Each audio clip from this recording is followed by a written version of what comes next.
প্রাণের শহর ঠাকুরগাঁও, আর ঠাকুরগাঁওয়ের প্রাণকেন্দ্র চৌরাস্তাতে অবস্থিত আমাদের কেন্দ্রীয় জামে মসজিদ, ছোটবেলা থেকে যেটাকে আমরা বড় মসজিদ বলেই জানি। প্রতিদিন হাজারো বা লাখো মুসল্লি এখানে এসে সালাত আদায় করেন। আমাদের শৈশব কৈশোরে জড়িয়ে থাকা অসংখ্য স্মৃতি এই মসজিদকে ঘিরে রয়েছে। ছোটবেলায় যখন ঈদুল ফিতর বা ঈদুল আজহার নামাজের সময় বৃষ্টি হতো, তখন বাবার হাত ধরে ছাতা মাথায় দিয়ে অথবা বাবার কোলে করে এই মসজিদে এসে আমরা কিন্তু ঈদুল ফিতরের অথবা ঈদুল আজহার নামাজ আদায় করতাম।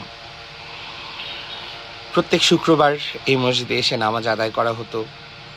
ভালোবাসা, ভালো লাগার অনেকটা জায়গা জুড়েই কিন্তু আমাদের বড় মসজিদ আমাদের মনে গেঁথে আছে। অসংখ্য স্মৃতি জড়িয়ে আছে। শুধু ভালো দিক বললেই কি হয়? কখনো কখনো আমরা এসে দুষ্টুমিও করেছি। এই যে সিঁড়িটা দেখছেন, সিঁড়ি ধরে ঠিক উঠে যেতাম মসজিদের ছাদে, কিছুটা সময় দুষ্টামি করতাম।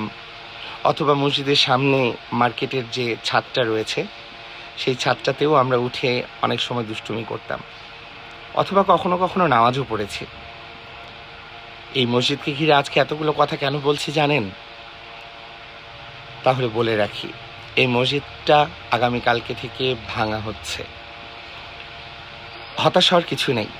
নতুন প্রজন্ম, নতুন সময় যুগকে সামনে রেখে মসজিদটাকে নতুনভাবে তৈরি করা হচ্ছে, যেখানে আরও অনেক মুসল্লি একসাথে নামাজ পড়তে পারবেন, অনেকটা স্পেস হবে।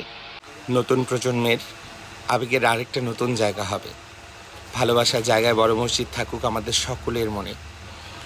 সবাই সহযোগিতা করবেন মসজিদ নির্মাণে, পাশে থাকবেন মসজিদের, এবং প্রত্যেকটি মানুষ মসজিদের জন্য এবং আমার জন্য দোয়া করবেন। সবাইকে অসংখ্য ধন্যবাদ। পাশে থাকুন, ভালো থাকুন, সুস্থ থাকুন।